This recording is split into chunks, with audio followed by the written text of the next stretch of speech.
ਵਾਹਿਗੁਰੂ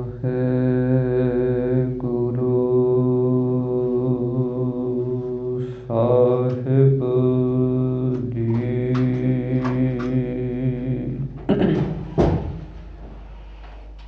ਇੱਕ ਓੰਕਾਰ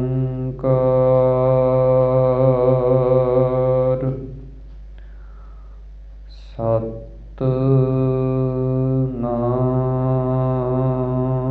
ਕਰਤਾ ਪੁਰਖ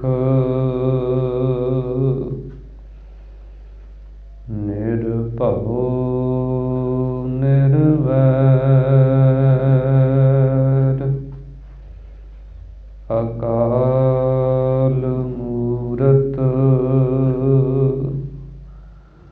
ਅਜੂਨੀ ਸੈਭੰ ਗੁਰ ਪ੍ਰਸਾਦ ਜਪੋ। ਆਦਿ ਸੱਚ ਜੁਗਾਦ ਸੱਚ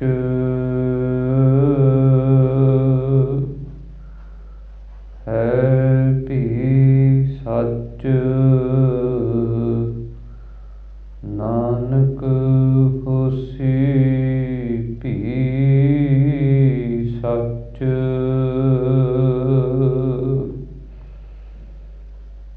ਪ੍ਰਭ ਦਾਤੋ ਦਾਤਾਰ ਪਰਿਓ ਜਾਚਕ ਇਕ ਸਰਨਾ।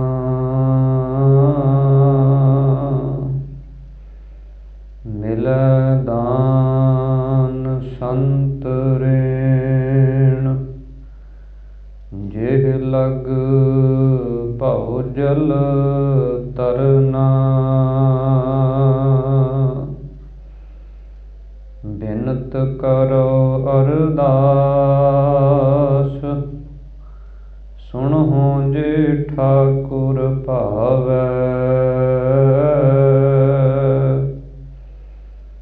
ਦੇਹੁ ਦਰਸ ਮਨ ਚਾਓ ਭਗਤ ਇਹੋ ਮਨ ਠਹਿਰਾਵੈ। ਬਲਿਓ ਚਿਰਾਗ ਅੰਧਿਆਰ ਮਹਿ ਸਭ ਕਲ ਉਦਰੀ ਇਕ ਨਾਮ ਧਰਮ।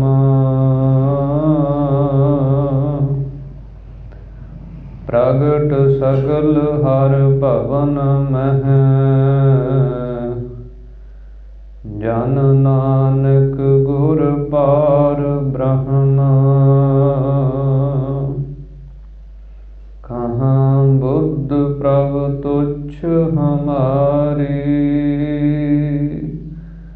ਬਰਨ ਸਕੈ ਮਹਿਮਾ ਜੋ ਤਿਹਾਰੀ।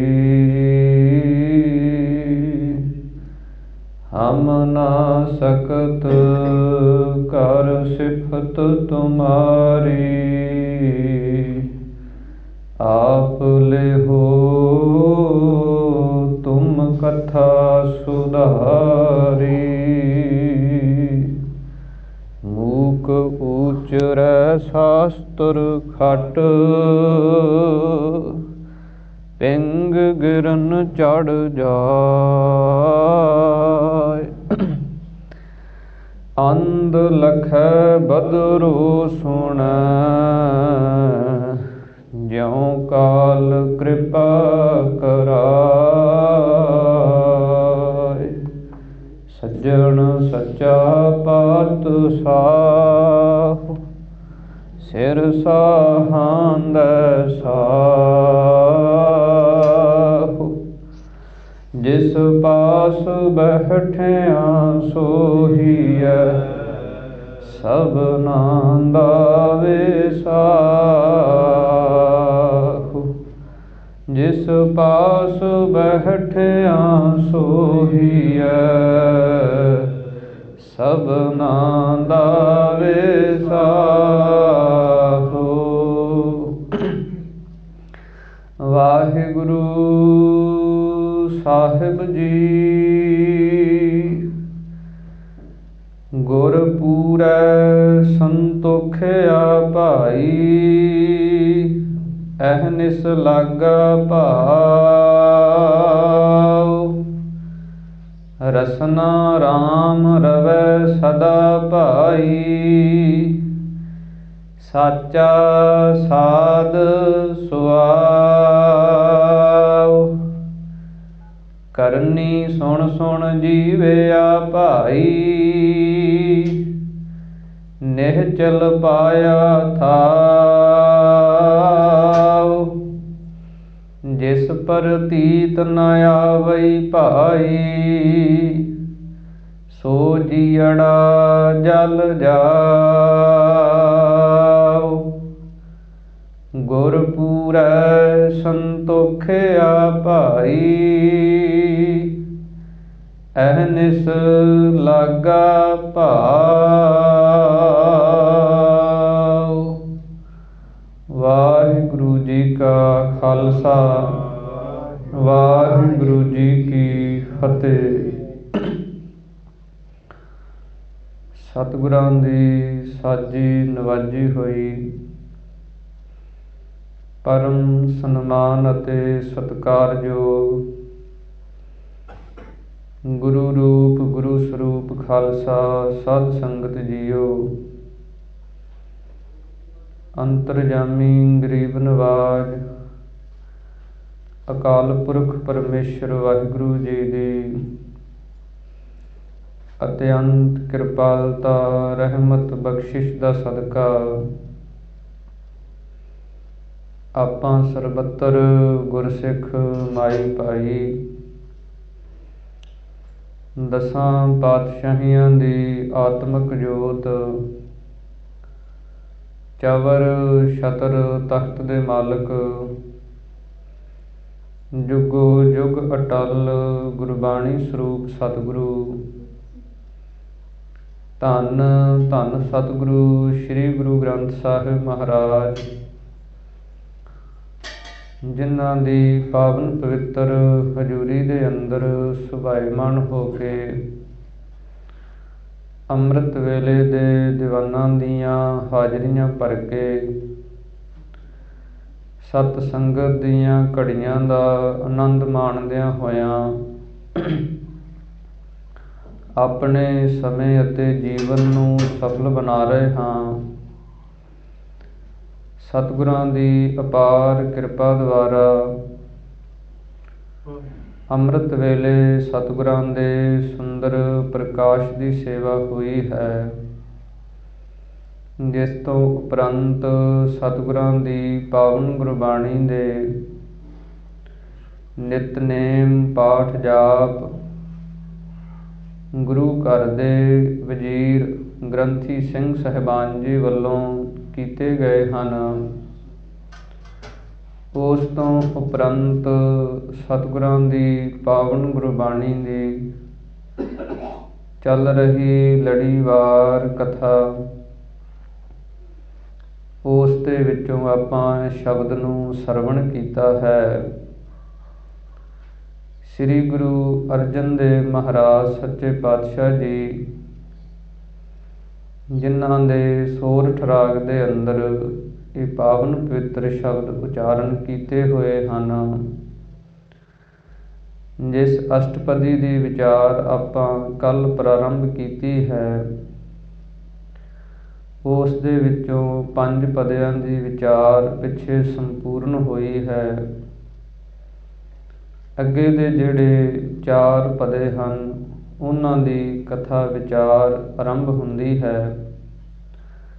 ਸਤਿਗੁਰੂ ਸ੍ਰੀ ਗੁਰੂ ਅਰਜਨ ਦੇਵ ਮਹਾਰਾਜ ਸੱਚੇ ਪਾਤਸ਼ਾਹ ਜੀ ਐਸੇ ਮਹਾਨ ਪਰਉਪਕਾਰੀ ਸਤਿਗੁਰੂ ਹਨ,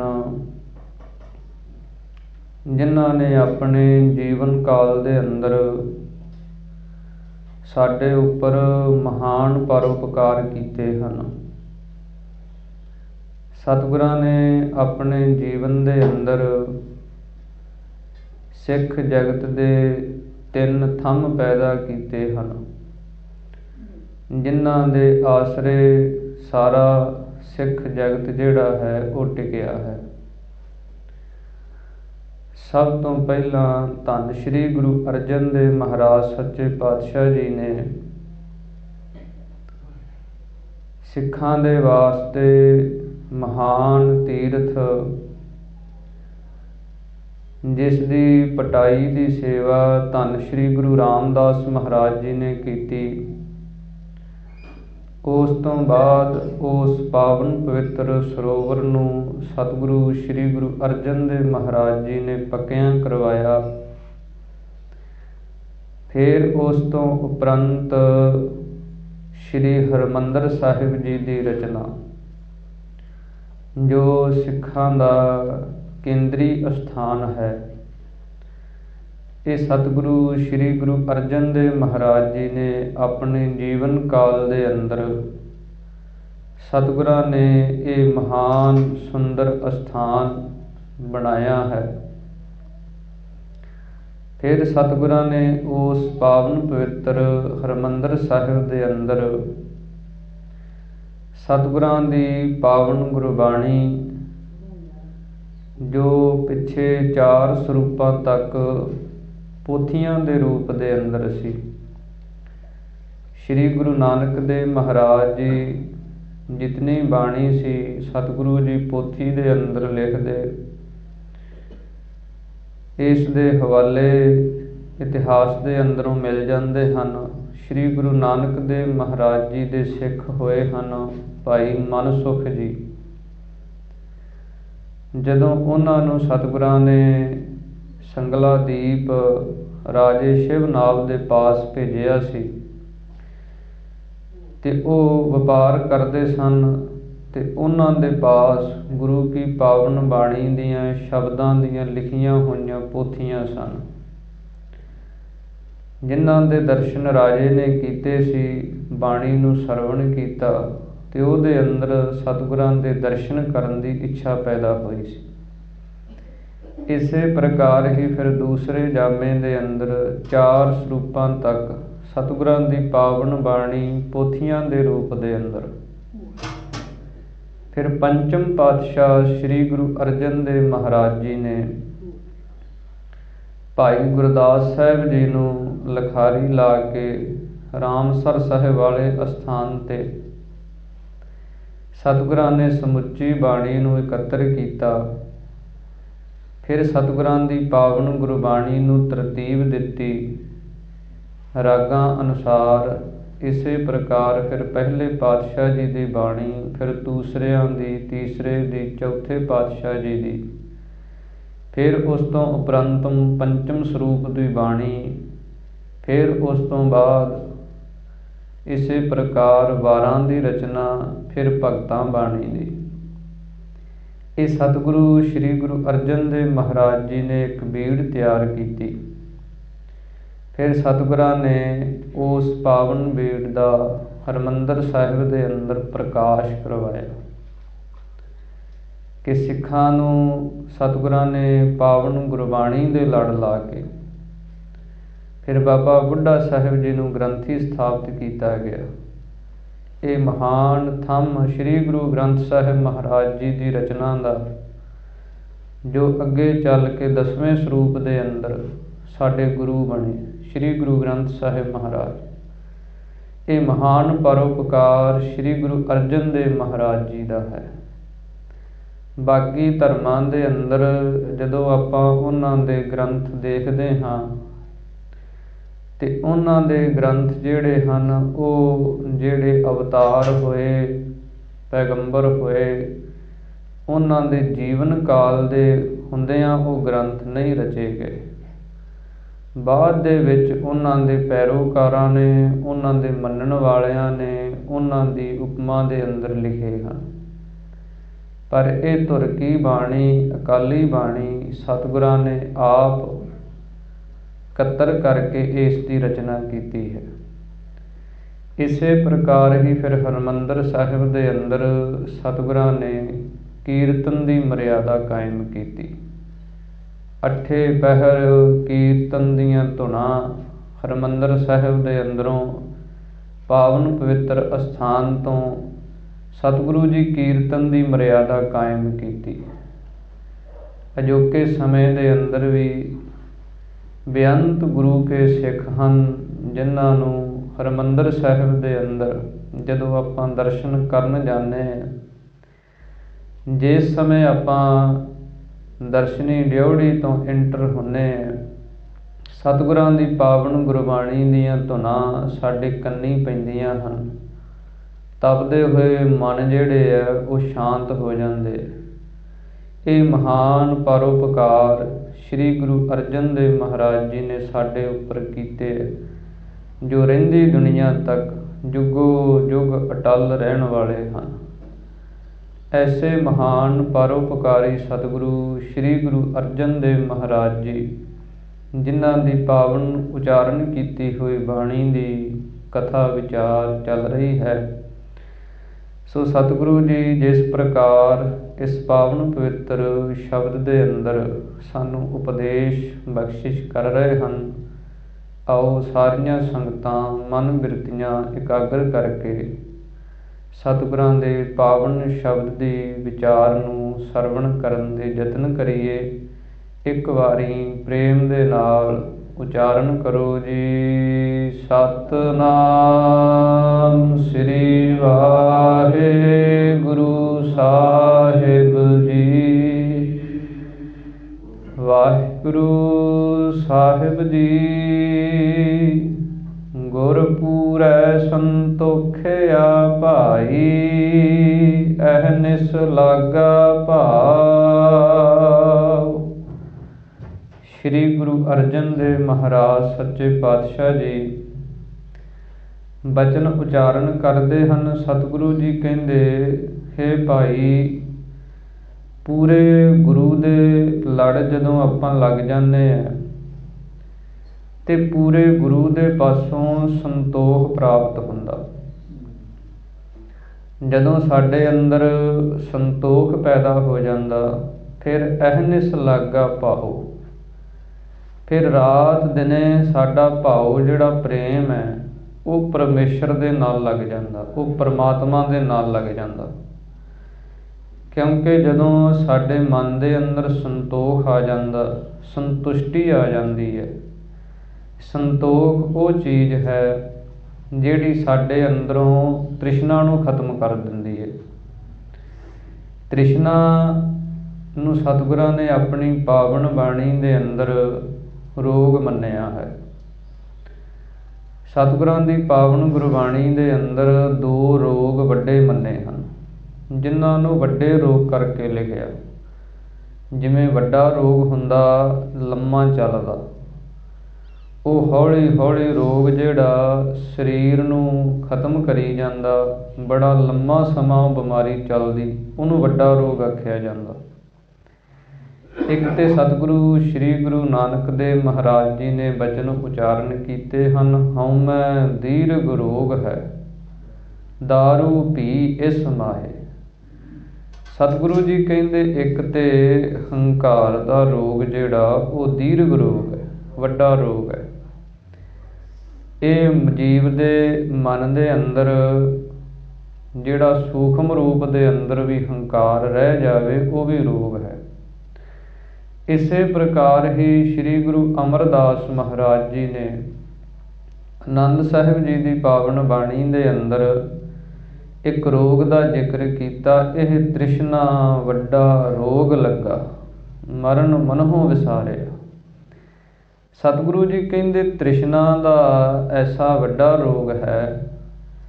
ਤ੍ਰਿਸ਼ਨਾ ਕਿਸ ਨੂੰ ਆਖਿਆ ਜਾਂਦਾ ਹੈ ਕਿ ਜਿਸ ਪਦਾਰਥ ਦੀ ਸਾਡੇ ਕੋਲ ਮੌਜੂਦਗੀ ਹੈ, ਸਾਡੇ ਕੋਲੇ ਉਹ ਪਦਾਰਥ ਮੌਜੂਦ ਹੈ, ਉਹਦੀ ਇੱਛਾ ਨੂੰ, ਉਹਦੇ ਸੁੱਖ ਨੂੰ, ਉਹਨੂੰ ਛੱਡ ਕੇ ਉਹਦੇ ਤੋਂ ਅੱਗੇ ਦੀ ਇੱਛਾ ਰੱਖਣੀ, ਅੱਗੇ ਦੀ ਤ੍ਰਿਸ਼ਨਾ ਜਿਹੜੀ ਵਧਣੀ ਕਿ ਹੋਰ ਮਿਲੇ, ਇਹਦੇ ਤੋਂ ਅੱਗੇ ਹੋਰ ਮਿਲੇ।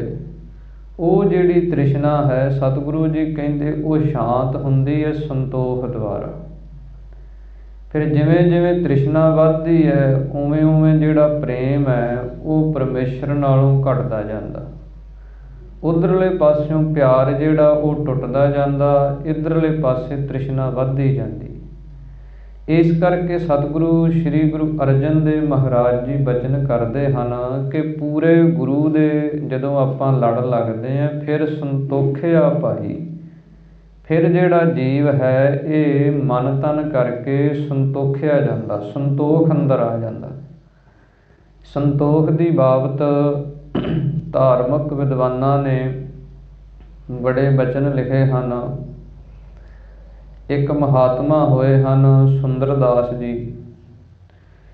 ਉਹਨਾਂ ਨੇ ਸੰਤੋਖ ਦੀ ਬਾਬਤ ਬਚਨ ਲਿਖੇ ਹਨ ਕਿ ਸੰਤੋਖ ਤੋਂ ਬਿਨਾਂ ਜੀਵ ਦੇ ਮਨ ਦੇ ਅੰਦਰ ਤ੍ਰਿਪਤੀ ਨਹੀਂ ਆਉਂਦੀ। ਤੇ ਉਹਨਾਂ ਨੇ ਬਚਨ ਲਿਖੇ ਹਨ, ਜੋ 10 20 50 ਭਏ, ਛਤ ਹੋਏ ਹਜ਼ਾਰਨ ਲਾਖ ਮੰਗੇਗੀ। ਕਿ ਜੇ ਜੀਵ ਦੇ ਕੋਲੇ 10 ਹਨ ਰੁਪਈਏ ਤੇ ਉਹ ਕਹਿੰਦਾ ਹੈ, ਤ੍ਰਿਸ਼ਨਾ ਕਹਿੰਦੀ ਹੈ ਕਿ ਨਹੀਂ 10 ਨਾਲ ਨਹੀਂ 20 ਹੋਣੇ ਚਾਹੀਦੇ ਆ। ਜੇ 20 ਹਨ ਤੇ ਤ੍ਰਿਸ਼ਨਾ ਕਹਿੰਦੀ ਹੈ ਨਹੀਂ ਇੱਥੇ ਸਬਰ ਨਹੀਂ ਹੈ, ਹੋਰ 50 ਹੋਣ ਤੇ ਫਿਰ ਗੱਲ ਬਣਦੀ ਹੈ। ਇਸੇ ਪ੍ਰਕਾਰ ਹੀ ਕਵੀ ਜੀ ਲਿਖਦੇ ਹਨ, ਜੋ 10 20 50 ਭਏ, ਫਿਰ ਛਤ ਹੋਏ 100 ਹੋਏ, ਫਿਰ ਹਜ਼ਾਰ ਹੋਣ, ਫਿਰ ਲੱਖ ਮੰਗੇਗੀ ਕਿ ਲੱਖ ਹੋਵੇ। ਫਿਰ ਇਸ ਤੋਂ ਅੱਗੇ ਕਵੀ ਜੀ ਲਿਖਦੇ ਹਨ ਕਿ ਕਰੋੜ ਅਰਬ ਖਰਬ ਮਿਲੇ, ਕਿ ਇਹਦੇ ਤੋਂ ਵੀ ਅੱਗੇ ਫਿਰ ਕਰੋੜ ਹੋਵੇ, ਲੱਖ, ਫਿਰ ਅਰਬ ਖਰਬ ਹੋਵੇ। ਜਦੋਂ ਇੰਨੀ ਮਾਇਆ ਆ ਜਾਏ ਫਿਰ ਪ੍ਰਿਥੀ ਪਤ ਹੋਣੇ ਕੀ ਚਾਹ ਜਗੇਗੀ। ਫਿਰ ਜੀਵ ਦੇ ਅੰਦਰ ਤ੍ਰਿਸ਼ਨਾ ਜਿਹੜੀ ਹੈ ਉਹ ਹੋਰ ਵੱਧਦੀ ਹੈ। ਉਹ ਕਹਿੰਦੀ ਹੈ ਵੀ ਇੰਨੀ ਮਾਇਆ ਤੇ ਹੋ ਗਈ, ਹੁਣ ਧਰਤੀ ਦਾ ਰਾਜ ਲੈਣਾ ਚਾਹੀਦਾ, ਰਾਜੇ ਬਣਨਾ ਚਾਹੀਦਾ। ਜਦੋਂ ਧਰਤੀ ਦਾ ਰਾਜ ਮਿਲ ਗਿਆ ਫਿਰ ਅੱਗੇ ਤ੍ਰਿਸ਼ਨਾ ਹੋਰ ਵੱਧਦੀ ਹੈ। ਉਹ ਕਹਿੰਦੀ ਹੈ ਆਕਾਸ਼ ਪਤਾਲ ਕੋ ਰਾਜ ਮਿਲੇ, ਕਿ ਧਰਤੀ ਦਾ ਰਾਜ ਤੇ ਲੈ ਹੀ ਲਿਆ, ਹੁਣ ਜਿਹੜਾ ਆਕਾਸ਼ ਹੈ ਸਵਰਗ ਹੈ ਉਹਦਾ ਰਾਜ ਵੀ ਲੈ ਲਈਏ, ਪਤਾਲ ਜਿਹੜਾ ਉਹਦਾ ਰਾਜ ਵੀ ਮਿਲ ਜਾਏ। ਆਕਾਸ਼ ਪਤਾਲ ਕੋ ਰਾਜ ਮਿਲੇ, ਤ੍ਰਿਸ਼ਨਾ ਅਤ ਕੀ ਅਤ ਆਗ ਜਰੇਗੀ। ਕਿ ਤ੍ਰਿਸ਼ਨਾ ਦੀ ਅੱਗ ਐਸੀ ਹੈ ਜਿਵੇਂ ਅੱਗ ਦਾ ਸੁਭਾਅ ਹੁੰਦਾ ਕਿ ਉਹਦੇ ਅੰਦਰ ਬਾਲਣ ਪਾਈ ਜਾਓ ਉਹ ਰੱਜਦੀ ਨਹੀਂ। ਜਿੰਨਾ ਉਹਦੇ ਅੰਦਰ ਬਾਲਣ ਪਾਓ ਉਹਨੇ ਸਾੜੀ ਜਾਣਾ, ਸਵਾਹ ਕਰੀ ਜਾਣਾ, ਪਰ ਅੱਗ ਕਦੇ ਨਹੀਂ ਕਹਿੰਦੀ ਵੀ ਮੈਂ ਰੱਜ ਗਈ ਹਾਂ ਹੁਣ ਬਾਲਣ ਨਾ ਪਾਓ। ਇਸ ਕਰਕੇ ਇਹ ਤ੍ਰਿਸ਼ਨਾ ਐਸੀ ਅੱਗ ਹੈ, ਇਹਨੂੰ ਤੁਸੀਂ ਜਿੰਨਾ ਕੁਝ ਦਈ ਚੱਲੋ, ਇਹਨੇ ਅੱਗੋਂ ਇਹ ਨਹੀਂ ਕਹਿਣਾ ਵੀ ਹਾਂ ਹੁਣ ਮੈਨੂੰ ਸਬਰ ਮੈਂ ਰੱਜ ਗਈ ਹਾਂ, ਕਿਉਂਕਿ ਇਹ ਰੱਜਣ ਵਾਲੀ ਹੈ ਹੀ ਨਹੀਂ। ਸਤਿਗੁਰੂ ਸ੍ਰੀ ਗੁਰੂ ਨਾਨਕ ਦੇਵ ਮਹਾਰਾਜ ਜੀ ਨੇ ਬਚਨ ਕਹੇ ਹਨ, ਭੁੱਖਿਆਂ ਭੁੱਖ ਨਾ ਉਤਰੀ ਜੇ ਬੰਨਾਂ ਪੁਰੀਆਂ ਭਾਰ। ਸਤਿਗੁਰੂ ਜੀ ਕਹਿੰਦੇ ਜਿੰਨੀਆਂ ਪੁਰੀਆਂ ਮੰਨੀਆਂ ਹਨ ਉਹਨਾਂ ਦੇ ਸੁੱਖ ਜਿਹੜੇ ਹੈ ਉਹ ਪੰਡਾਂ ਭਰ ਭਰ ਕੇ ਦਈਏ ਫਿਰ ਵੀ ਕਹਿੰਦੇ ਇਹਦੀ ਭੁੱਖ ਨਹੀਂ ਮਿਟਦੀ। ਇਸ ਕਰਕੇ ਕਵੀ ਜੀ ਲਿਖਦੇ ਹਨ ਕਿ ਸੁੰਦਰ ਏਕ ਸੰਤੋਖ ਬਿਨਾ ਤੇਰੀ ਤੋਂ ਭੂਖ ਕਭੈ ਨਾ ਬੁਝੇਗੀ। ਕਿ ਸੰਤੋਖ ਤੋਂ ਬਿਨਾ ਤੇਰੀ ਭੁੱਖ ਜਿਹੜੀ ਉਹ ਮਿਟਦੀ ਨਹੀਂ। ਇਸ ਕਰਕੇ ਸਤਿਗੁਰੂ ਜੀ ਕਹਿੰਦੇ ਹਨ ਸ੍ਰੀ ਗੁਰੂ ਅਰਜਨ ਦੇਵ ਮਹਾਰਾਜ ਕਿ ਪੂਰੇ ਗੁਰੂ ਦੁਆਰਾ ਕੀ ਹੁੰਦਾ, ਪੂਰਾ ਗੁਰੂ ਆਪਣਾ ਸ਼ਬਦ ਦਾ ਉਪਦੇਸ਼ ਬਖਸ਼ਿਸ਼ ਕਰਦਾ। ਸੰਤੋਖ ਪੈਦਾ ਕਿੱਥੋਂ ਹੁੰਦਾ? ਮਨ ਸੰਤੋਖ ਸ਼ਬਦ ਗੁਰ ਰਾਜੇ। ਕਿ ਜਦੋਂ ਗੁਰੂ ਕਾ ਪਾਵਨ ਪਵਿੱਤਰ ਸ਼ਬਦ ਸਾਡੇ ਅੰਦਰ ਵਸਦਾ ਫਿਰ ਮਨ ਜਿਹੜਾ ਉਹ ਰੱਜ ਜਾਂਦਾ। ਸ਼ਬਦ ਦੁਆਰਾ ਇਹਨੂੰ ਉਹ ਆਨੰਦ ਉਹ ਸੁੱਖ ਮਿਲਦਾ ਕਿ ਤ੍ਰਿਸ਼ਨਾ ਜਿਹੜੀ ਉਹ ਸ਼ਾਂਤ ਹੋ ਜਾਂਦੀ ਹੈ। ਫਿਰ ਅਹਨਿਸ ਲਾਗਾ ਭਾਓ, ਫਿਰ ਦਿਨੇ ਰਾਤ ਇਹਦਾ ਭਾਓ ਪ੍ਰੇਮ ਜਿਹੜਾ ਹੈ ਉਹ ਪਰਮੇਸ਼ਰ ਦੇ ਨਾਲ ਲੱਗ ਜਾਂਦਾ ਹੈ। ਰਸਨਾ ਰਾਮ ਰਵੈ ਸਦਾ ਭਾਈ, ਸਾਚਾ ਸਾਧ ਸੁਆਓ। ਸਤਿਗੁਰੂ ਜੀ ਕਹਿੰਦੇ ਫਿਰ ਰਸਨਾ ਦੇ ਨਾਲ ਉਹ ਰਾਮ ਦੇ ਨਾਮ ਨੂੰ ਉਚਾਰਨ ਕਰਦਾ ਹੈ ਸਦਾ ਵਾਸਤੇ, ਹਮੇਸ਼ਾ ਆਪਣੀ ਰਸਨਾ ਤੋਂ ਨਾਮ ਦਾ ਹੀ ਉਚਾਰਨ ਕਰਦਾ ਹੈ। ਤੇ ਫਿਰ ਸਾਚਾ ਸਾਧ ਸੁਆਓ, ਫਿਰ ਉਸ ਨੂੰ ਨਾਮ ਦੇ ਵਿੱਚੋਂ ਜਿਹੜਾ ਸੱਚਾ ਸਵਾਦ ਤੇ ਰਸ ਆਉਂਦਾ ਇਹ ਉਹਦਾ ਪ੍ਰਯੋਜਨ ਬਣ ਜਾਂਦਾ। ਕਈ ਵਾਰ ਇਨਸਾਨ ਸਵਾਲ ਕਰਦਾ ਕਿ ਨਾਮ ਤੇ ਜਪਦੇ ਵਾਹਿਗੁਰੂ ਵਾਹਿਗੁਰੂ ਕਹਿੰਦੇ ਪਰ ਇਹਦੇ ਕਹਿਣ ਦੇ ਵਿੱਚ ਕੋਈ ਰਸ, ਕੋਈ ਸਵਾਦ, ਕੋਈ ਸੁੱਖ ਤੇ ਮਿਲਦਾ ਨਹੀਂ। ਵੀ ਕਹਿ ਕੇ ਬੜਾ ਵੇਖਿਆ ਸੀ, ਕਹਿੰਦੇ ਵੀ ਹੈ, ਪਰ ਆਨੰਦ ਨਹੀਂ ਮਿਲਦਾ, ਰਸ ਨਹੀਂ ਮਿਲਦਾ। ਵੀ ਇਹਦਾ ਲਾਭ ਕੀ ਹੈ? ਤੇ ਸਤਿਗੁਰੂ ਜੀ ਕਹਿੰਦੇ ਇਹ ਰਸ ਕਿਵੇਂ ਪੈਦਾ ਹੁੰਦਾ? ਇੱਦਾਂ ਇਹ ਰਸ ਦੀ ਪ੍ਰਾਪਤੀ ਨਹੀਂ ਹੁੰਦੀ। ਜਦੋਂ ਸਾਡੇ ਅੰਦਰ ਸੰਤੋਖ ਆਏਗਾ, ਪ੍ਰੇਮ ਆਏਗਾ, ਸਾਡੇ ਅੰਦਰੋਂ ਵਿਕਾਰ ਔਗਣ ਜਿਹੜੇ ਹੈ ਉਹਨਾਂ ਵੱਲੋਂ ਸਾਡਾ ਮਨ ਉਦਾਸ ਹੋਏਗਾ। ਜਦੋਂ ਸਾਡੇ ਮਨ ਨੂੰ ਇਹ ਨਿਸ਼ਚਾ ਹੋ ਗਿਆ ਵੀ ਇਹ ਜਿਨ੍ਹਾਂ ਦੇ ਪਿੱਛੇ ਵਿਕਾਰਾਂ ਦੇ ਮਗਰ ਸਾਡਾ ਮਨ ਜਾਂਦਾ, ਉਹ ਸਾਡੇ ਮਨ ਨੂੰ ਦੁੱਖ ਦੇਣ ਵਾਲੇ ਆ, ਸਤਾਉਣ ਵਾਲੇ ਆ। ਜਦੋਂ ਇਹ ਨਿਸ਼ਚਾ ਆ ਗਿਆ ਕਿ ਨਾਮ ਜਿਹੜਾ ਪਰਮੇਸ਼ਰ ਦਾ ਉਹ ਸੁੱਖ ਹੈ, ਉਹਦੇ ਅੰਦਰ ਸੁੱਖ ਹੈ, ਫਿਰ ਸਤਿਗੁਰੂ ਜੀ ਕਹਿੰਦੇ ਇਸ ਨਾਮ ਦਾ ਅਭਿਆਸ ਜਦੋਂ ਕਰਦਾ ਜੀਵ, ਰਸ ਜਿਹੜਾ ਬਣਦਾ, ਆਨੰਦ ਜਿਹੜਾ ਬਣਦਾ, ਉਹ ਸਹਿਜੇ ਸਹਿਜੇ ਬਣਦਾ। ਉਹ ਜੀਵ ਜਿਵੇਂ ਜਿਵੇਂ ਨਾਮ ਦਾ ਅਭਿਆਸ ਕਰਦਾ ਜਾਂਦਾ ਸਹਿਜੇ ਸਹਿਜੇ, ਫਿਰ ਆਨੰਦ ਦੀ ਪ੍ਰਾਪਤੀ ਹੁੰਦੀ ਹੈ। ਇਸ ਕਰਕੇ ਧਾਰਮਿਕ ਵਿਦਵਾਨਾਂ ਨੇ ਬੜੀਆਂ ਸੁੰਦਰ ਘਟਨਾਵਾਂ ਦੇ ਨਾਲ ਸਮਝਾਇਆ ਹੈ। ਜਿਵੇਂ ਕਹਿੰਦੇ ਹਨ ਕਿ ਇੱਕ ਰਾਜਾ ਸੀ ਤੇ ਉਹਨੇ ਆਪਣੇ ਦੇਸ਼ ਦੇ ਅੰਦਰ ਕੋਈ ਵਧੀਆ ਘੋੜਸਵਾਰ ਲੱਭਣ ਵਾਸਤੇ ਹੁਕਮ ਕੀਤਾ ਕਿ ਜਿਹੜਾ ਪਹਿਲੇ ਨੰਬਰ 'ਤੇ ਆਵੇ, ਸਭ ਤੋਂ ਚੰਗਾ ਘੋੜਸਵਾਰ ਹੋਵੇ, ਉਹ ਮੈਂ ਰੱਖਣਾ। ਕਹਿੰਦੇ ਹਨ ਕਿ 3 ਜਾਣੇ ਰਾਜੇ ਦੇ ਦਰਬਾਰ ਪੇਸ਼ ਹੋਏ ਕਿ ਅਸੀਂ ਘੋੜਸਵਾਰੀ ਕਰ ਲੈਂਦੇ ਹਾਂ। ਤੇ ਰਾਜੇ ਨੇ ਕੀ ਕੀਤਾ ਵੀ ਉਹਨਾਂ ਨੂੰ ਤਿੰਨਾਂ ਨੂੰ 3 ਘੋੜੇ ਦਿੱਤੇ ਵੀ ਤੁਸੀਂ ਇਹ ਘੋੜੇ ਲੈ ਲਓ। ਤੇ ਇੱਕ ਜਗ੍ਹਾ ਨੀਯਤ ਕਰ ਦਿੱਤੀ ਕਿ ਉਸ ਜਗ੍ਹਾ ਤੋਂ ਜਿਹੜਾ ਵਾਪਸ ਮੁੜ ਆਏਗਾ ਪਹਿਲਾਂ, ਉਹਨੂੰ ਮੈਂ ਰੱਖਾਂਗਾ, ਉਹ ਜਿੱਤਿਆ ਜਾਏਗਾ, ਉਹਦਾ ਪਹਿਲੇ ਨੰਬਰ 'ਤੇ ਨਾਮ ਹੋਏਗਾ। ਉਹਨਾਂ ਦੇ ਵਿੱਚੋਂ ਪਹਿਲਾ ਸੀ ਜਿਹੜਾ, ਉਸ ਨੇ ਝੱਟ ਹੀ ਘੋੜੇ 'ਤੇ ਸਵਾਰ ਹੋਇਆ। ਬੜੀ ਤੇਜ਼ ਘੋੜਾ ਜਿਹੜਾ ਉਸ ਨੂੰ ਦੜਾਇਆ, ਬੜੀ ਤੇਜ਼ੀ ਦੇ ਨਾਲ, ਇੰਨਾ ਤੇਜ਼ ਘੋੜਾ ਦੜਾਇਆ, ਨਾ ਘੋੜੇ ਨੂੰ ਸਾਹ ਦਵਾਇਆ। ਤੇ ਘੋੜਾ ਸੀ ਜਿਹੜਾ ਉਹ ਠੇਡਾ ਲੱਗਿਆ, ਜਦੋਂ ਉਹਨੂੰ ਰੋਕਿਆ ਨਾ, ਥੱਕ ਗਿਆ। ਤੇ ਜਦੋਂ ਘੋੜਾ ਡਿੱਗਿਆ ਤੇ ਡਿੱਗਣ ਸਾਰੀ ਘੋੜੇ ਦੀ ਮੌਤ ਹੋ ਗਈ।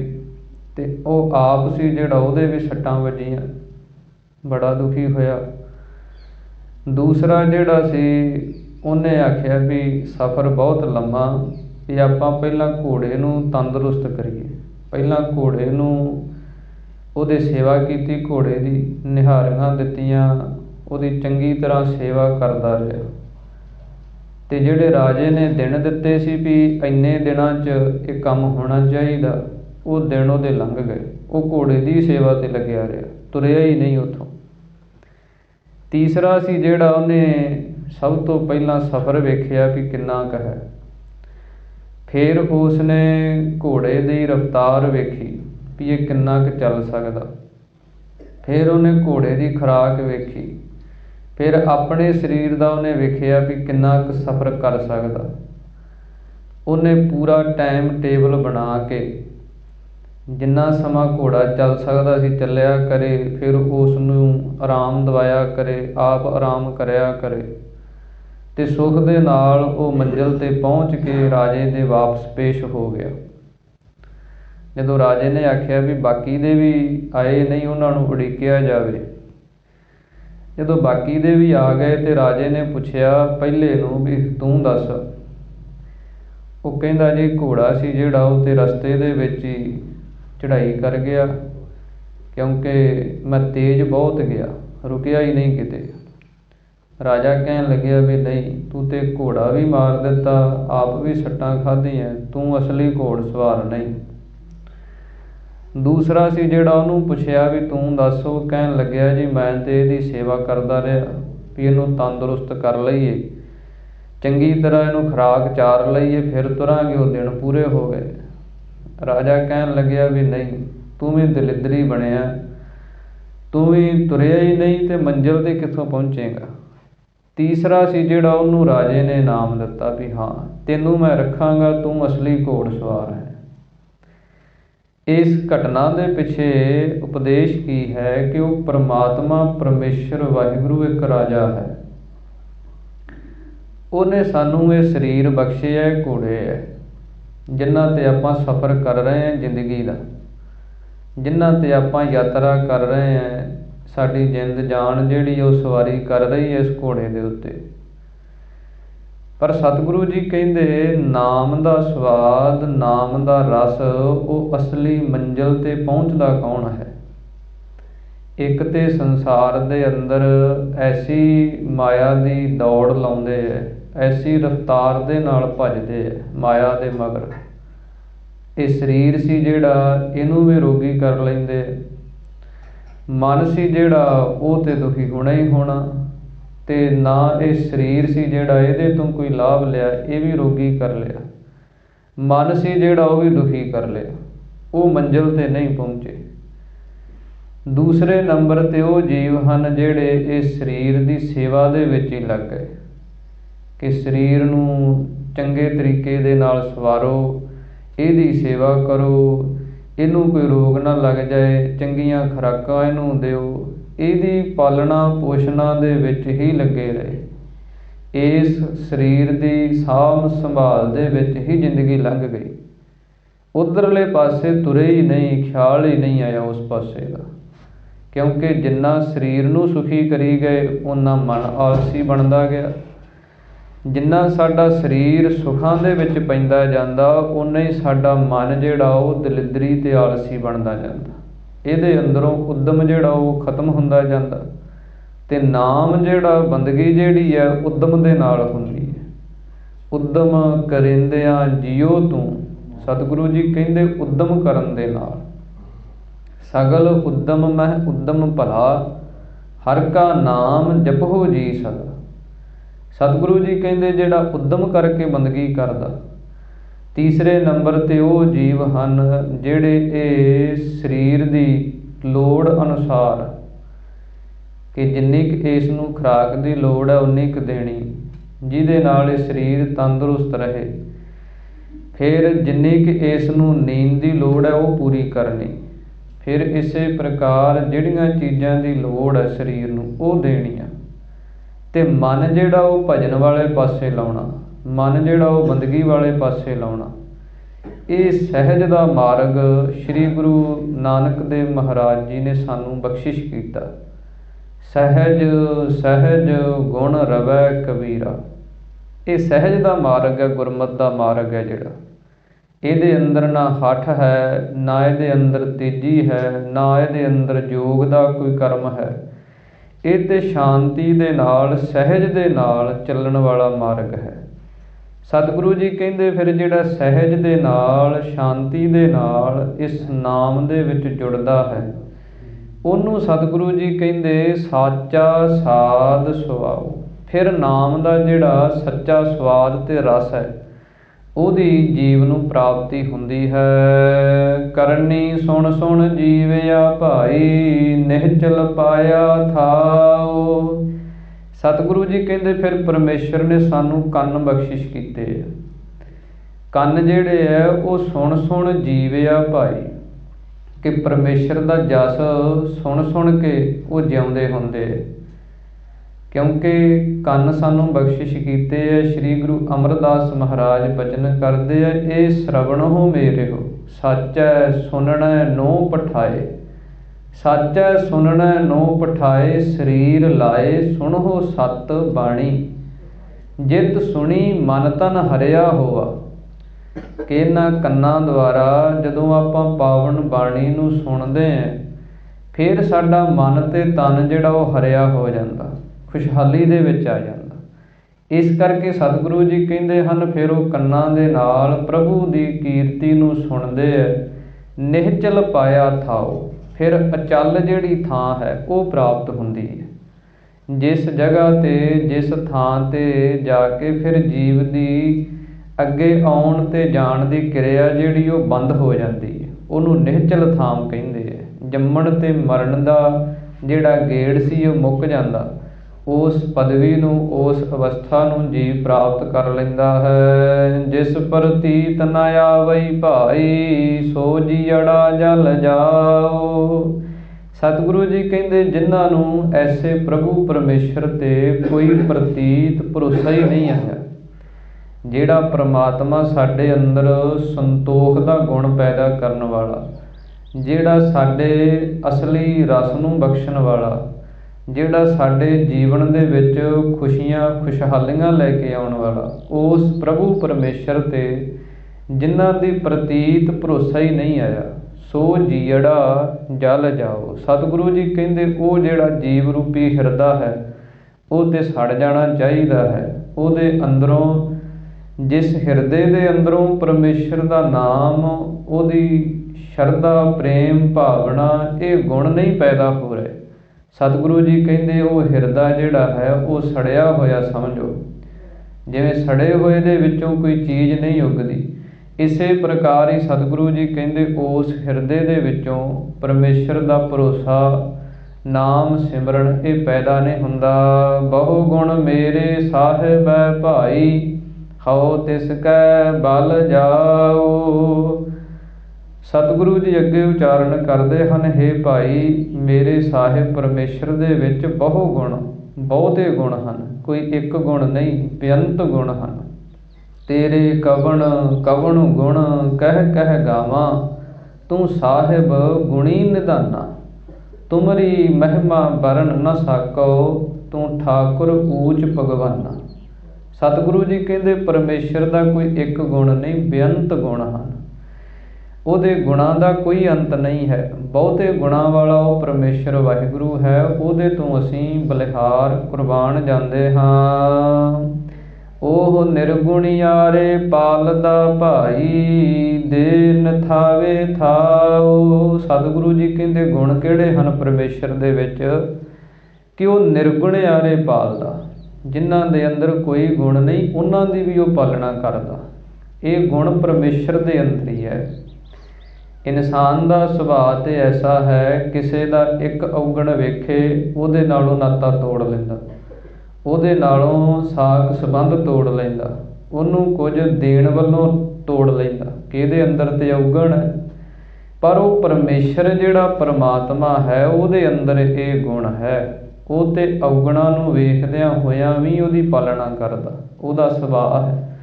ਇਸ ਕਰਕੇ ਸਤਿਗੁਰੂ ਜੀ ਕਹਿੰਦੇ ਉਹ ਨਿਰਗੁਣਿਆਰੇ, ਜਿਨ੍ਹਾਂ ਦੇ ਅੰਦਰ ਗੁਣ ਕੋਈ ਨਹੀਂ, ਉਹਨਾਂ ਦੀ ਵੀ ਪਾਲਣਾ ਕਰਦਾ।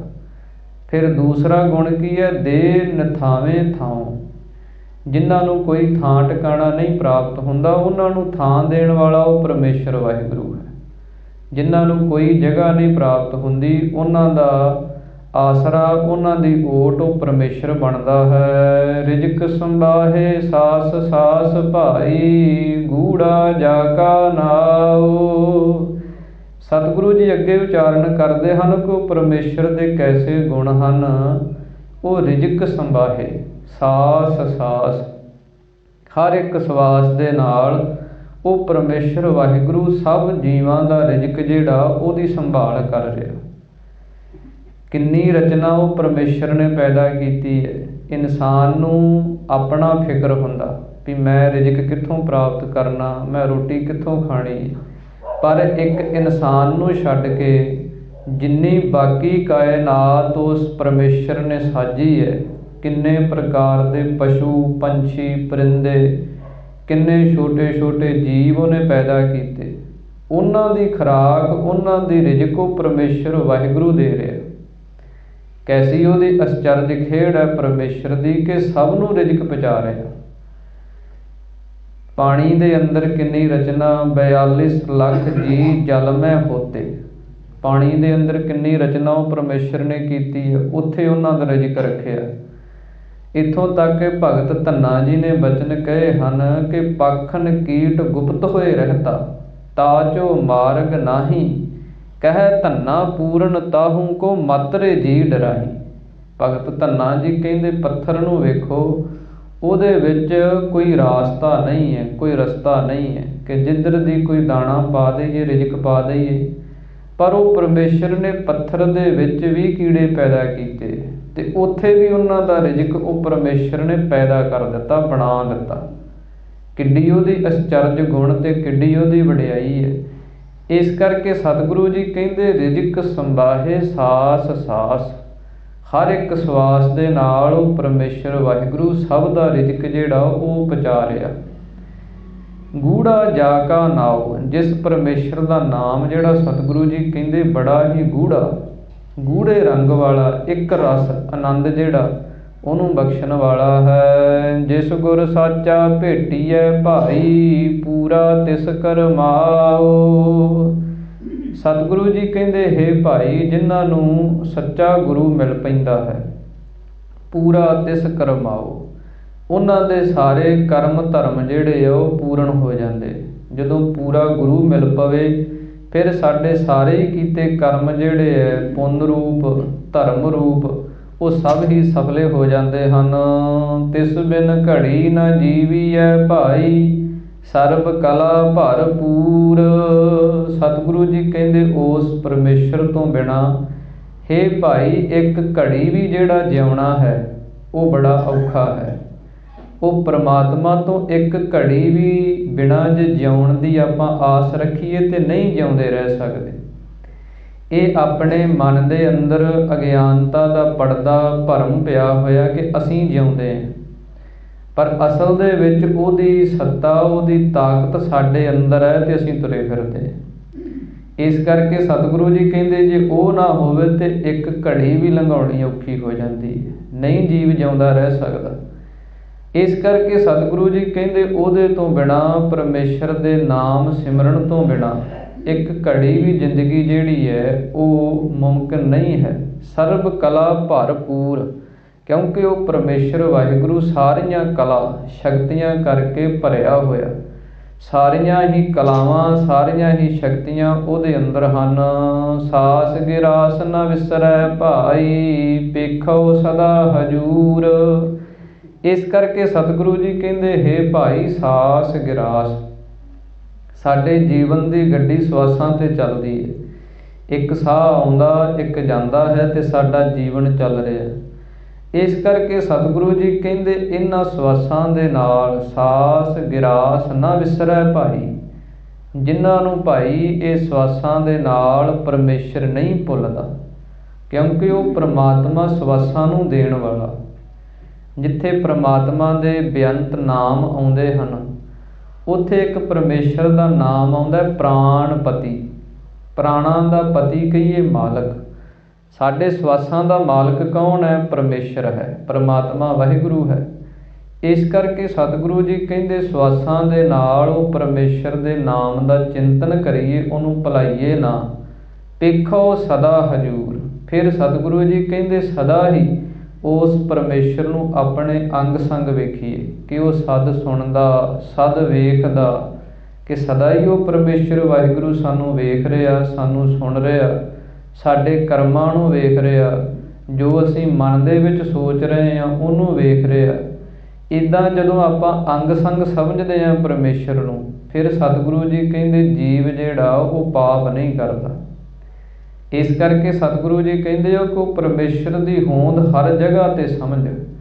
ਜਿੱਥੇ ਵੀ ਤੇਰੇ ਮਨ ਦੇ ਵਿੱਚ ਕੋਈ ਔਗਣ ਫੁਰਦਾ, ਕੋਈ ਵਿਕਾਰ ਫੁਰਦਾ, ਉੱਥੇ ਉਹਨੂੰ ਚੇਤੇ ਕਰਕੇ ਉਹ ਵੇਖ ਰਿਹਾ, ਉਹ ਪਰਮਾਤਮਾ ਵੇਖ ਰਿਹਾ। ਫਿਰ ਸਤਿਗੁਰੂ ਜੀ ਕਹਿੰਦੇ ਸਾਡੇ ਅੰਦਰੋਂ ਔਗਣ ਵਿਕਾਰ ਜਿਹੜੇ ਹੈ ਉਹ ਹਟ ਜਾਂਦੇ ਹਨ। ਸਾਧੂ ਸੰਗ ਮਿਲਾਇਆ ਭਾਈ, ਸਰਬ ਰਹਿਆ ਭਰਪੂਰ।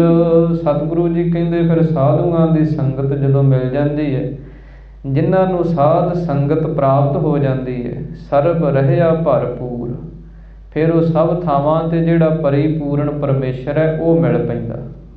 ਸਾਧ ਸੰਗਤ ਦੁਆਰਾ ਹੀ ਉਹ ਪਰਮੇਸ਼ਰ ਦੀ ਪ੍ਰਾਪਤੀ ਹੈ। ਸਾਧ ਸੰਗਤ ਕਰਕੇ ਸਾਡੇ ਮਨ ਦੇ ਅੰਦਰ ਉਹ ਪ੍ਰਭੂ ਪਰਮੇਸ਼ਰ ਦੀ ਭਗਤੀ ਕਰਨ ਦੇ ਲਈ ਮਨ ਦੇ ਵਿੱਚ ਚਾਅ ਪੈਦਾ ਹੁੰਦਾ। ਸਾਡਾ ਮਨ ਜਿਹੜਾ ਉਹਦੇ ਅੰਦਰ ਸੰਸਕਾਰ ਪੈਦਾ ਹੁੰਦਾ ਧਰਮ ਦਾ। ਇਸ ਕਰਕੇ ਸਤਿਗੁਰੂ ਜੀ ਕਹਿੰਦੇ ਜਿਵੇਂ ਜਿਵੇਂ ਸਾਧ ਸੰਗਤ ਜੀਵ ਕਰਦਾ ਜਾਂਦਾ, ਮਨ ਦਾ ਜਿਹੜਾ ਸੁਭਾਅ ਬਦਲਦਾ ਜਾਂਦਾ। ਮਨ ਦੇ ਉੱਤੇ ਉਹ ਪਰਮੇਸ਼ਰ ਦੇ ਨਾਮ ਦਾ, ਭਗਤੀ ਦਾ ਸੰਸਕਾਰ ਬਣਦਾ ਜਾਂਦਾ। ਉਹਦੇ ਦੁਆਰਾ ਫਿਰ ਸਤਿਗੁਰੂ ਜੀ ਕਹਿੰਦੇ ਉਹ ਸਭ ਥਾਵਾਂ 'ਤੇ ਪਰਿਪੂਰਨ ਪਰਮੇਸ਼ਰ ਵਾਹਿਗੁਰੂ ਜਿਹੜਾ ਉਹ ਮਿਲ ਪੈਂਦਾ ਹੈ। ਜਿਨ੍ਹਾਂ ਪ੍ਰੀਤ ਨ ਲੱਗੀਆ ਭਾਈ, ਸੇ ਨਿਤ ਨਿਤ ਮਰਦੇ ਝੂਰ। ਸਤਿਗੁਰੂ ਜੀ ਕਹਿੰਦੇ ਜਿਨ੍ਹਾਂ ਨੂੰ ਇਹ ਭਾਈ ਐਸੇ ਪਰਮੇਸ਼ਰ ਦੇ ਨਾਲ ਕੋਈ ਪ੍ਰੀਤੀ ਨਹੀਂ ਲੱਗੀ, ਕੋਈ ਪ੍ਰੇਮ ਹੀ ਨਹੀਂ ਲੱਗਿਆ, ਉਹ ਸਤਿਗੁਰੂ ਜੀ ਕਹਿੰਦੇ ਨਿਤ ਨਿਤ ਮਰਦੇ ਝੂਰ। ਉਹ ਤੇ ਹਰ ਰੋਜ਼ ਹੀ ਝੂਰ ਝੂਰ ਕੇ ਦੁਖੀ ਹੋ ਕੇ ਥੋੜ੍ਹੇ ਥੋੜ੍ਹੇ ਸਮੇਂ ਦੇ ਵਿੱਚ ਉਹ ਮਰ ਰਹੇ ਹਨ। ਨਾਮ ਵਿਹੂਨੜਿਆ ਸੇ ਮਰਹਿ ਵਿਸੂਰ ਵਿਸੂਰ। ਸਤਿਗੁਰਾਂ ਦੇ ਬਚਨ ਆਉਂਦੇ ਹਨ ਕਿ ਨਾਮ ਤੋਂ ਬਿਨਾਂ ਜਿਹੜਾ ਜੀਵਨ ਹੈ ਥੋੜ੍ਹੇ ਥੋੜ੍ਹੇ ਸਮੇਂ ਦੇ ਵਿੱਚ ਝੂਰ ਝੂਰ ਕੇ ਚਿੰਤਾਵਾਂ ਦੇ ਵਿੱਚ ਦੁਖੀ ਹੋ ਕੇ ਜੀਵ ਜਿਹੜਾ ਮਰ ਰਿਹਾ ਹੈ। ਅੰਚਲ ਲਾਏ ਤਰਾਇਆ ਭਾਈ, ਭਉਜਲ ਦੁੱਖ ਸੰਸਾਰ। ਸਤਿਗੁਰੂ ਜੀ ਕਹਿੰਦੇ ਇਹ ਜਿਹੜਾ ਸੰਸਾਰ ਹੈ ਬੜਾ ਦੁੱਖਾਂ ਦਾ ਇੱਕ ਸਮੁੰਦਰ ਹੈ। ਸਤਿਗੁਰੂ ਸ਼੍ਰੀ ਗੁਰੂ ਨਾਨਕ ਦੇਵ ਮਹਾਰਾਜ ਜੀ ਨੇ ਬਚਨ ਕਹੇ ਹਨ, ਨਾਨਕ ਦੁਖੀਆ ਸਭ ਸੰਸਾਰ। ਸਤਿਗੁਰੂ ਜੀ ਕਹਿੰਦੇ ਸੰਸਾਰ ਹੀ ਦੁਖੀ ਹੈ। ਕਮਾਲ ਦੀ ਗੱਲ ਹੈ ਕਿ ਸੰਸਾਰ ਸਾਰਾ ਹੀ ਸਤਿਗੁਰੂ ਜੀ ਕਹਿੰਦੇ ਦੁਖੀ ਹੈ। ਮਨ ਕਰਕੇ ਤਨ ਕਰਕੇ ਕਿੰਨੇ ਦੁੱਖ ਹਨ ਆਪਾਂ ਵੇਖ ਸਕਦੇ ਹਾਂ, ਪਰ ਸਤਿਗੁਰੂ ਜੀ ਕਹਿੰਦੇ ਸੰਸਾਰ ਜਿਹੜਾ ਦੁਖੀ ਹੈ, ਭਉਜਲ ਇੱਕ ਸਮੁੰਦਰ ਦੀ ਨਿਆਈ ਹੈ। ਜਿਵੇਂ ਸਮੁੰਦਰ ਦੇ ਵਿੱਚ ਬੰਦਾ ਫਸ ਜਾਏ, ਉੱਥੇ ਕੋਈ ਬਾਂਹ ਨਹੀਂ ਫੜਨ ਵਾਲਾ। ਇਸ ਕਰਕੇ ਸਤਿਗੁਰੂ ਜੀ ਕਹਿੰਦੇ ਉਹ ਸਮੁੰਦਰ ਦੇ ਵਿੱਚੋਂ ਪਾਰ ਹੋਣ ਵਾਸਤੇ ਬੇੜਾ ਮਿਲ ਜਾਏ, ਜੇ ਉਹਨੂੰ ਕੋਈ ਚੰਗਾ ਮਲਾਹ ਮਿਲ ਜਾਏ, ਕੋਈ ਚੰਗੀ ਬੇੜੀ 'ਤੇ ਸਵਾਰ ਹੋ ਜਾਏ, ਫਿਰ ਸੁਖੀ ਹੋ ਜਾਂਦਾ ਅਤੇ ਪਾਰ ਵੀ ਹੋ ਜਾਂਦਾ। ਇਸ ਕਰਕੇ ਸਤਿਗੁਰੂ ਜੀ ਕਹਿੰਦੇ ਅੰਚਲ ਲਾਏ ਤਰਾਇਆ ਭਾਈ।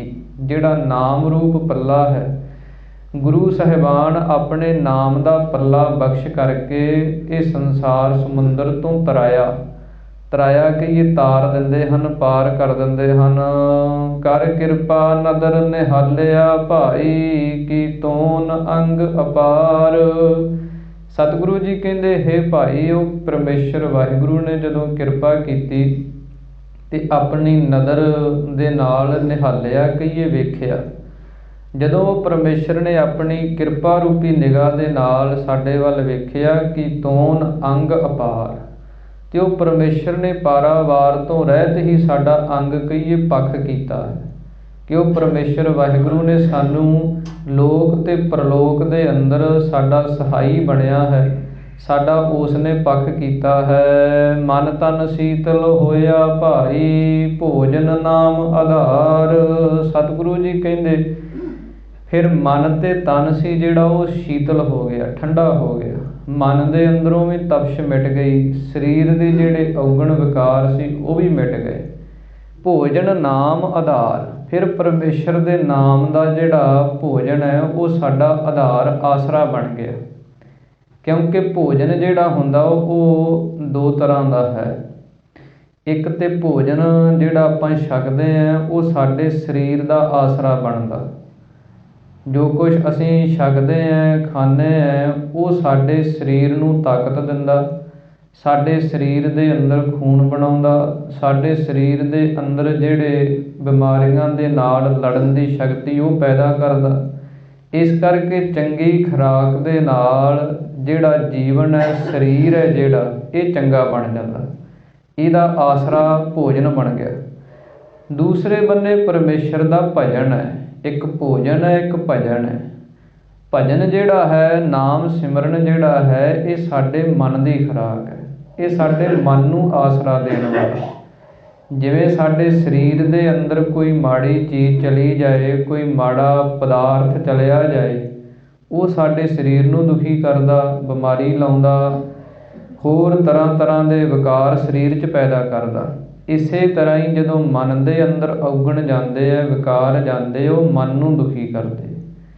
ਇਸੇ ਤਰ੍ਹਾਂ ਹੀ ਚੰਗੀ ਖੁਰਾਕ ਸਾਡੇ ਤਨ ਦਾ ਆਸਰਾ ਬਣਦੀ ਹੈ ਅਤੇ ਪਰਮੇਸ਼ਰ ਦਾ ਭਜਨ ਨਾਮ ਸਿਮਰਨ ਜਿਹੜਾ ਉਹ ਸਾਡੇ ਰੂਹ ਦਾ ਖੁਰਾਕ ਬਣਦਾ, ਉਹ ਸਾਡੇ ਮਨ ਦਾ ਆਸਰਾ ਬਣਦਾ। ਇਸ ਕਰਕੇ ਸਤਿਗੁਰੂ ਜੀ ਬਚਨ ਉਚਾਰਨ ਕਰਦੇ ਹਨ, ਭੋਜਨ ਨਾਮ ਆਧਾਰ। ਜਿਵੇਂ ਕਿਸੇ ਨੂੰ ਭੁੱਖ ਲੱਗੀ ਹੁੰਦੀ ਹੈ ਅਤੇ ਉਹਨੂੰ ਭੋਜਨ ਦੇਈਏ ਤ੍ਰਿਪਤ ਹੋ ਜਾਂਦਾ। ਪਰਮੇਸ਼ਰ ਦਾ ਨਾਮ ਐਸਾ ਹੈ ਕਿ ਇਹ ਮਨ ਦੀ ਭੁੱਖ ਨੂੰ ਦੂਰ ਕਰ ਦਿੰਦਾ। ਮਨ ਦੇ ਅੰਦਰੋਂ ਜਿਹੜੀ ਵਿਕਾਰਾਂ ਦੀ, ਕਾਮ ਦੀ ਭੁੱਖ ਲੱਗੀ ਹੁੰਦੀ ਹੈ, ਇਹਨੂੰ ਲਾਹ ਕੇ ਸਬਰ ਤੇ ਸੰਤੋਖ ਦੀ ਤ੍ਰਿਪਤੀ ਜਿਹੜੀ ਹੈ ਉਹ ਬਖਸ਼ ਦਿੰਦਾ ਹੈ। ਨਾਨਕ ਤਿਸ ਸਰਣਾਗਤੀ ਭਾਈ, ਜੇ ਕਿਲ ਬਿਖ ਕਾਟਣ ਹਾਰ। ਸਤਿਗੁਰੂ ਸ੍ਰੀ ਗੁਰੂ ਅਰਜਨ ਦੇਵ ਮਹਾਰਾਜ ਬਚਨ ਕਰਦੇ ਹਨ ਕਿ ਐਸੇ ਪ੍ਰਭੂ ਪਰਮੇਸ਼ਰ ਦੀ ਸਰਣਾਗਤੀ, ਉਹਦੀ ਸ਼ਰਨ ਦੇ ਵਿੱਚ ਆਉਣੇ ਕਰਕੇ ਹੇ ਭਾਈ ਕਿਲ ਬਿਖ ਕਾਟਣ ਹਾਰ। ਜਿੰਨੇ ਕਿਲਵਿਖ ਪਾਪ ਹਨ, ਬੱਜਰ ਪਾਪ ਜਿਹੜੇ, ਉਹਨਾਂ ਨੂੰ ਕਿਲਵਿਖ ਕਿਹਾ ਜਾਂਦਾ। ਜਿਹੜੇ ਬੜੇ ਵੱਡੇ ਗੁਨਾਹ ਮੰਨੇ ਹਨ, ਬ੍ਰਾਹਮਣ ਕੈਲੀ ਘਾਤ ਕੰਜਕਾ ਅਣਤਾਰੀ ਕਾ ਧਾਨ। ਸਤਿਗੁਰੂ ਜੀ ਕਹਿੰਦੇ ਹਨ ਇਹ ਬੜੇ ਵੱਡੇ ਪਾਪ ਮੰਨੇ ਹਨ। ਇਹ ਜਿੰਨੇ ਔਗਣ ਪਾਪ ਹਨ ਕੱਟਣ ਹਾਰ, ਇਹਨਾਂ ਨੂੰ ਕੱਟਣ ਵਾਲਾ ਜਿਹੜਾ ਹੈ ਉਹ ਪਰਮੇਸ਼ਰ ਵਾਹਿਗੁਰੂ ਹੈ। ਜਦੋਂ ਉਹਦੀ ਸ਼ਰਨ ਦੇ ਵਿੱਚ ਆਪਾਂ ਜਾਂਦੇ ਹਾਂ, ਫਿਰ ਸਾਰੇ ਔਗਣ ਵਿਕਾਰ ਪਾਪ ਜਿਹੜੇ ਹੈ ਉਹ ਕੱਟੇ ਜਾਂਦੇ ਹਨ, ਉਹਨਾਂ ਤੋਂ ਜੀਵ ਦਾ ਛੁਟਕਾਰਾ ਹੋ ਜਾਂਦਾ ਹੈ। ਧੰਨ ਸ੍ਰੀ ਗੁਰੂ ਅਰਜਨ ਦੇਵ ਮਹਾਰਾਜ ਸੱਚੇ ਪਾਤਸ਼ਾਹ ਜੀ ਨੇ ਇਸ ਪਾਵਨ ਪਵਿੱਤਰ ਸ਼ਬਦ ਦੇ ਰਾਹੀਂ ਸਾਨੂੰ ਇਹ ਸੁੰਦਰ ਵਿਚਾਰਾਂ ਦੀ ਦਾਤ ਬਖਸ਼ਿਸ਼ ਕੀਤੀ ਹੈ, ਜਿਸ ਨੂੰ ਆਪਾਂ ਰਲ ਮਿਲ ਕੇ ਪੜ੍ਹਿਆ ਵਿਚਾਰਿਆ ਹੈ।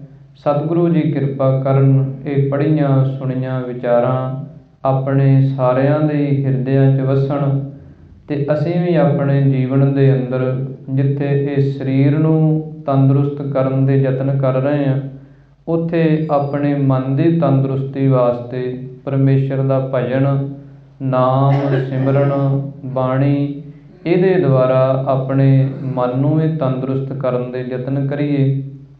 ਹੋਈਆਂ ਬੇਅੰਤ ਭੁੱਲਾਂ ਗੁਰੂ ਅਤੇ ਗੁਰੂ ਕੀ ਸੰਗਤ ਬਖਸ਼ਣਯੋਗ ਹੈ। ਆਓ ਹੁਣ ਅਖੀਰਲੀਆਂ ਪੰਕਤੀਆਂ ਪੜ੍ਹ ਕੇ ਸਮਾਪਤੀ ਕਰੀਏ। ਉਸ ਤੋਂ ਉਪਰੰਤ ਅਰਦਾਸ ਦੇ ਵਿੱਚ ਸ਼ਾਮਲ ਹੋਈਏ ਜੀ। ਜਿੰਨੀਆਂ ਵੀ ਸੰਗਤਾਂ ਪਹੁੰਚੀਆਂ ਹਨ, ਸਭ ਦਾ ਹਾਰਦਿਕ ਧੰਨਵਾਦ, ਕੋਟਨ ਕੋਟ ਧੰਨਵਾਦ ਸਤਿਗੁਰੂ ਸ੍ਰੀ ਗੁਰੂ ਗ੍ਰੰਥ ਸਾਹਿਬ ਮਹਾਰਾਜ ਜੀ ਦਾ, ਜਿਨ੍ਹਾਂ ਦੀ ਅਪਾਰ ਕਿਰਪਾ ਦੁਆਰਾ ਆਪਾਂ ਨੂੰ ਸਤ ਸੰਗਤ ਦੀਆਂ ਘੜੀਆਂ ਪ੍ਰਾਪਤ ਹੋ ਰਹੀਆਂ ਹਨ। ਸਤਿਗੁਰੂ ਜੀ ਕਿਰਪਾ ਕਰਨ। ਇੱਥੇ ਹੀ ਸਮਾਪਤੀ ਹੈ ਜੀ। ਮਨ ਤਨ ਸੀਤਲ ਹੋਇਆ ਭਾਈ, ਭੋਜਨ ਨਾਮ ਆਧਾਰ। ਨਾਨਕ ਤਿਸ ਸਰਣਾਗਤੀ ਭਾਈ, ਜੇ ਕਿਲ ਬਿਖ ਕਾਟਣ ਹਾਰ। ਵਾਹਿਗੁਰੂ ਜੀ ਕਾ ਖਾਲਸਾ, ਵਾਹਿਗੁਰੂ ਜੀ ਕੀ ਫਤਿਹ। हे गोबिंद हे गोपाल हे दयाल लाल, प्राणनाथ अनाथ सखे दीन दर्द निवार। हे समरथ अगम पूरन मोहे मया तार। अंधकूप महाभयान नानक पार उतार। आए प्रभ शरणागति कृपा निध दयाल। एक अखर हर मन वस्त नानक होत निहार। जल थल महीयल पूरया स्वामी सिरजनहार। अनेक भांत होए पसरया नानक एकंकार।